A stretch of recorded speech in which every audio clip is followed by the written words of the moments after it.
પ્રયાસ કરું છું। આજે કન્યા કેળવણી મહોત્સવ અને શાળા પ્રવેશ ઉત્સવ 2025ના શુભ પ્રસંગે મને પાણી બચાવો વિશે કંઈ કહેવાનો મોકો મળ્યો છે, તેનો મને ખૂબ જ આનંદ છે। આપણે બધા જાણીએ છીએ પાણી આપણા જીવન માટે કેટલું જરૂરી છે। પાણી વગર જીવન શક્ય નથી। ખેતી હોય કે પીવાનું પાણી, રસોઈ બનાવવું હોય કે નાહવું ધોવું, દરેક કામમાં પાણી જરૂર પડે છે। પણ શું આપણે પાણીનો બચાવ કરીએ છીએ? ઘણીવાર આપણે જોઈએ છીએ કે નળ ખુલ્લો રહી જાય છે, નહાતી વખતે, બ્રશ કરતી વખતે કેટલું પાણી વહી જાય છે। વાસણ ધોતી વખતે જરૂર કરતાં વધુ પાણીનો ઉપયોગ થાય છે। આ નાની નાની ભૂલોના કારણે ઘણું પાણી વેડફાઈ જાય છે।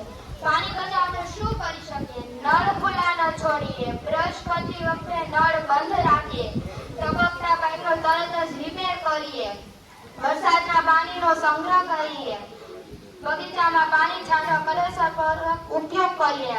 આ પાણી બચાવવું એ આપણી સૌની જવાબદારી છે। આજે આપણે પાણી બચાવશું તો જ આવનારી પેઢીને શુદ્ધ પાણી મળી રહેશે।